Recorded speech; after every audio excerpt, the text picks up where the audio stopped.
d'un seul cœur. Ils se réunissaient fidèlement. Fidèlement.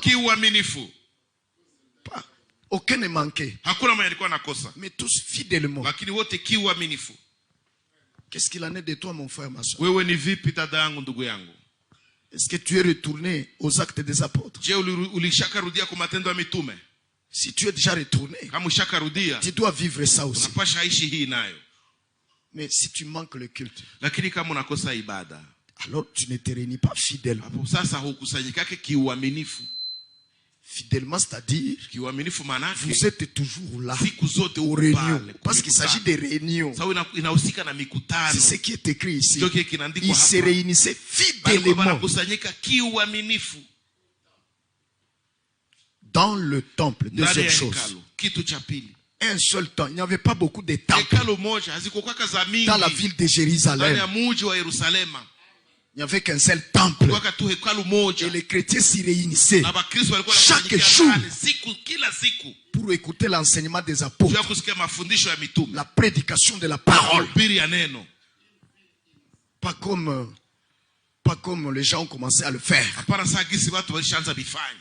Ils ont des temples qu'ils ont ouverts partout dans la ville. Beaucoup d'assemblées dans la ville.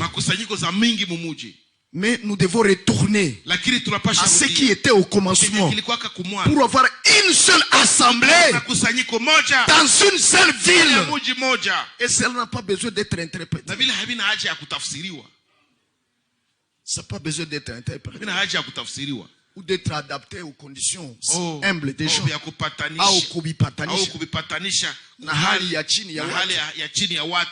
Soit en disant, oh, il manque le ticket. Il faut que nous puissions leur rapprocher les lieux d'adoration. Il faut tout bas.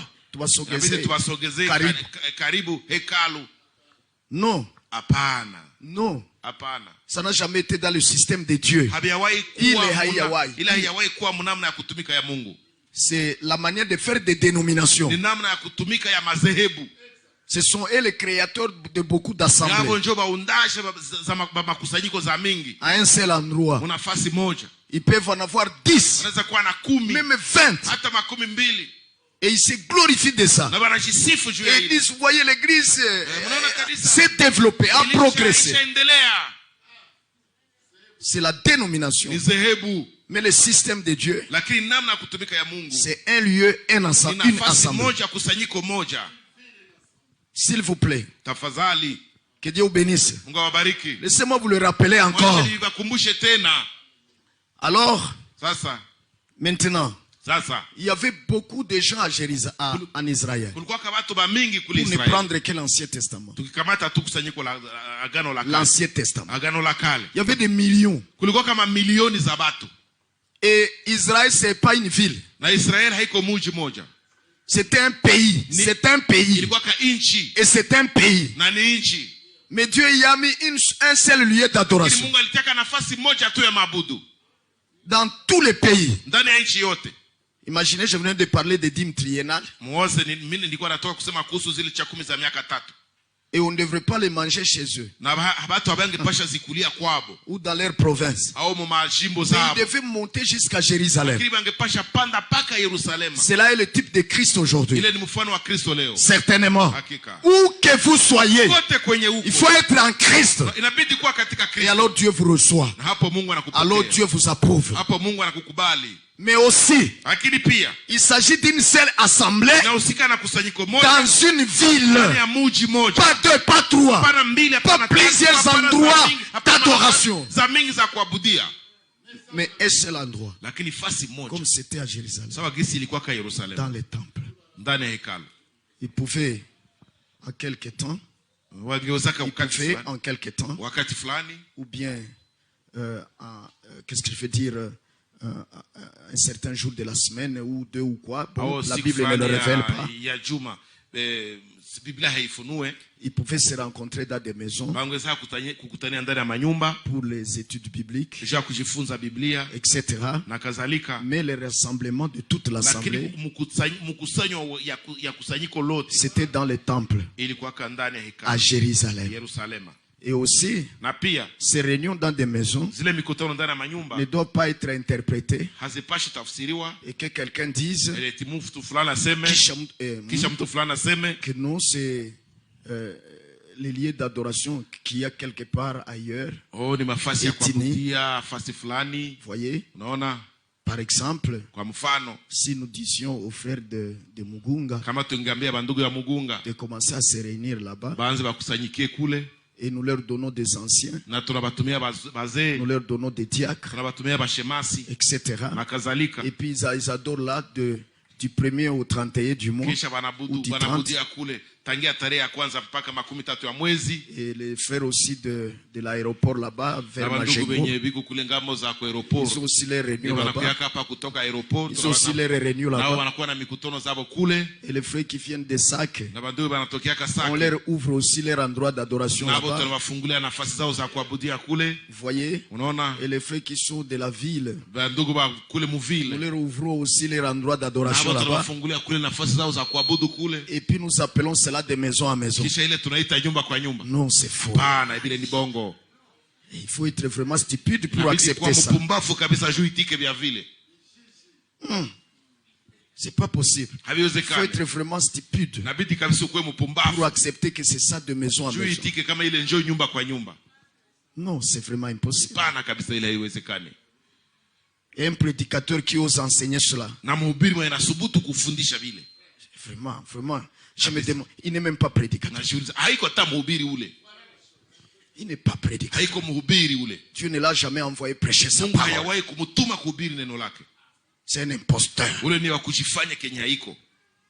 Comment quelqu'un peut changer les mots? Les mots. Oui, maneno. Voyez. Quand la Bible dit leur maison, c'est pas un temple, c'est pas un tabernacle. Ma Bible dit ici au verset 46, n'est-ce pas? Ta Bible aussi. Vous savez que ce n'est pas nos Bibles, c'est la Bible de Dieu, c'est la parole de Dieu. Et elle dit clairement ici au verset 46, ils partageaient le pain dans leur maison. Dans leur.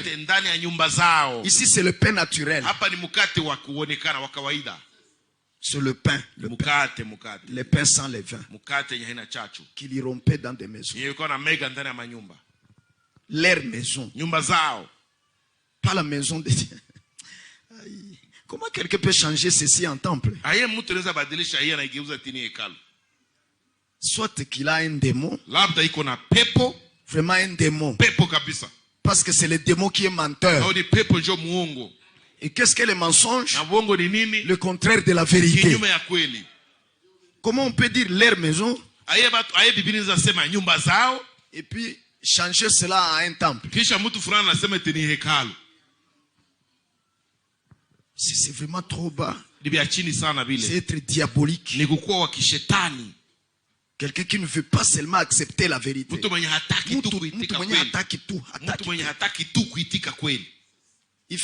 Il veut faire avaler le mensonge au peuple.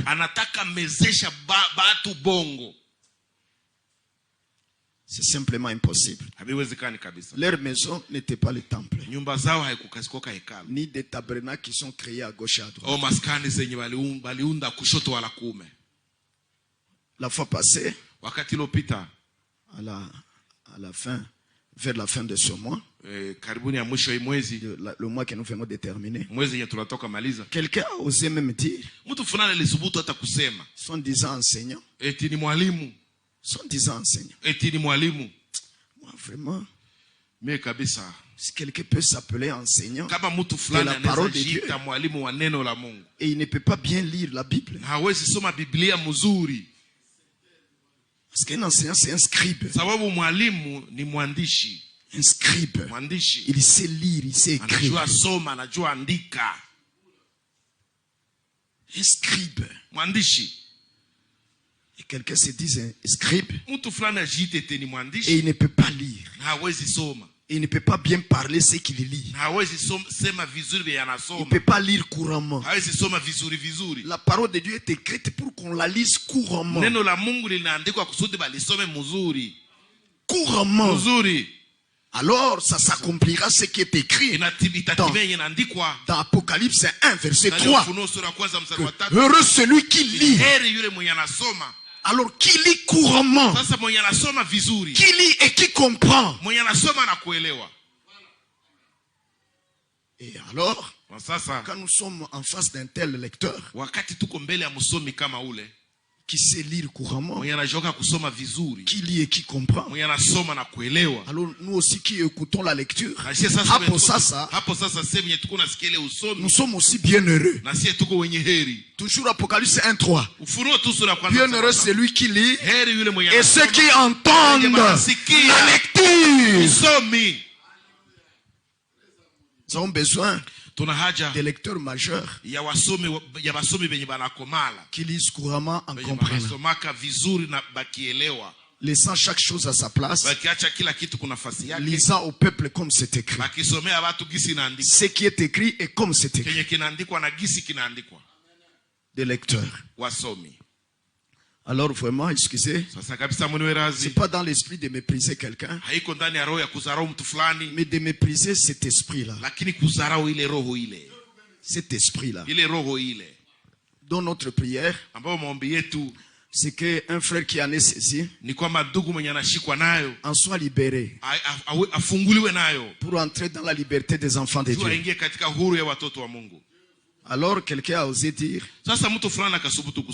que, voyez, une seule assemblée dans une seule ville, c'est pas à dire qu'ils doivent se réunir à un seul endroit géographique. Voyez, il a interprété. Il a interprété. Mais la Bible est claire et le contredit.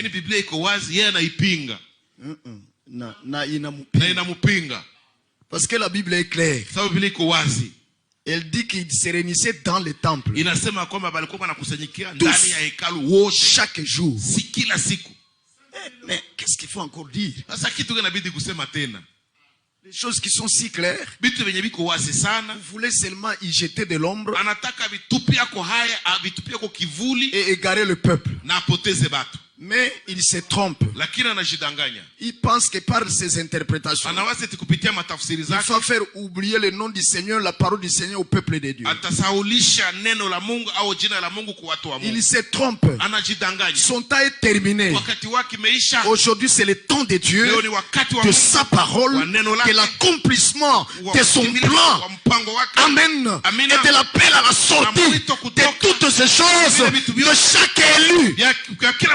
Parce qu'aucun des élus ne sera trompé. Voyez-vous, frère, il se trompe. D'autres amènent des songes, des soi-disant visions, des soi-disant visions. Voyez toutes ces choses-là et toutes ces interprétations pour chercher à nous oublier ce qui est écrit, à nous faire oublier. Mais s'il vous plaît, le 4e être vivant est déjà à l'œuvre depuis. L'aigle qui vole, qui tout en étant très haut là, il peut voir un rat qui circule sur terre. Ces petits renards là, aujourd'hui, nous les poursuivons. Et nous sommes en train de les saisir. Tous ces petits renards qui détruisent le champ de blé. Et la parole a dit, saisissez tous ces renards. Saisissez tous ces renards qui détruisent les champs de blé. Il faut s'en saisir aujourd'hui. Certainement. Le temps est révolu où on peut se laisser trompé par quelqu'un, alors que la parole est claire. Que le Seigneur vous bénisse. Alors il a osé dire que c'est pas un seul endroit. Il faut seulement être dans le même esprit, avoir la même foi, des interprétations pour tromper ceux qui ont un esprit faible. Vous voyez? Et puis ensuite, il dit non, vous voyez, quand vous lisez dans Galates, chapitre 2, Paul n'est pas allé chez tout le monde. Il est allé chez Kefa. Il a vu Kefa et Jacques, peut-être aussi et Jean. Il dit, vous voyez, ce n'est pas qu'il n'y avait pas d'autres, mais c'est parce que d'autres étaient réunis dans d'autres coins de Jérusalem. C'est pour cela qu'il ne les a pas vus. C'est un mensonge. C'est un mensonge. Parce qu'ils se réunissaient chaque jour. Tous. Quelqu'un ment en plein jour.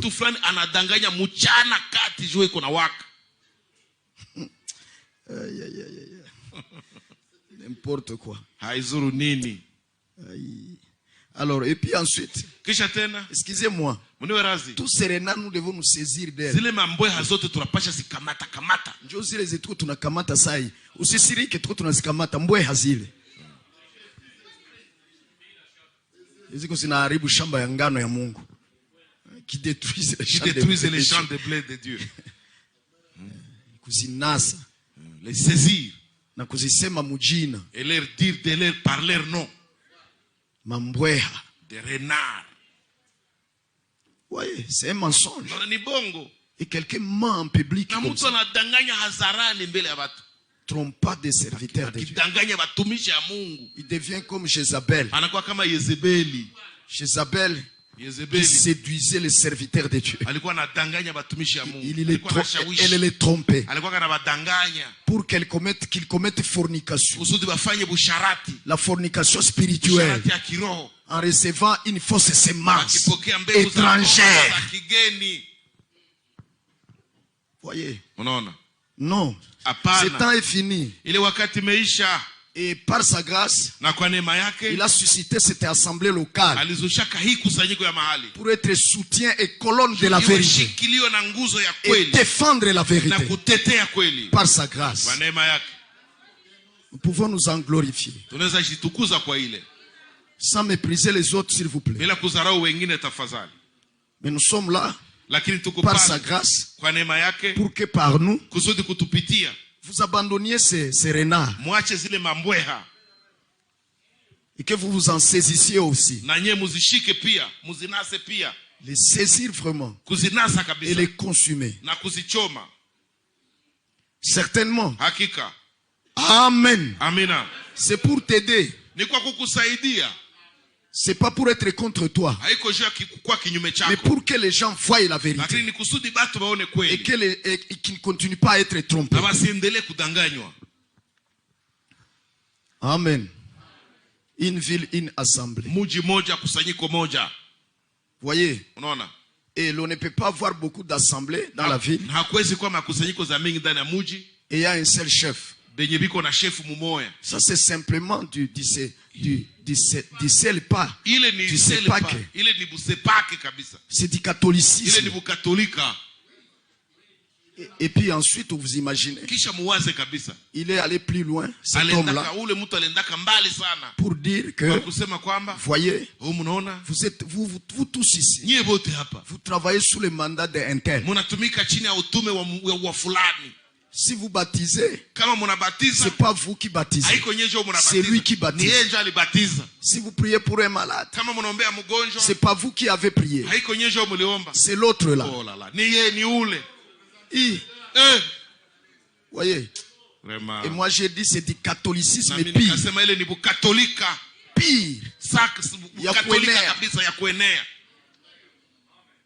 Vous savez, moi j'ai travaillé au service social d'appui aux étudiants de l'église catholique. Oui, oui. J'y ai travaillé. Et là, c'est là que Jésus sait quel est le statut de l'église catholique. Na pale njoo nilijiwaka kabisa sheria makanuni za kanisa Katolika. Donc, peu importe ce que le curé peut faire dans sa paroisse, tout ce qu'il fait là, c'est au nom de l'archevêque. Il ne peut pas dire, moi le curé, j'ai fait un projet et nous avons réalisé.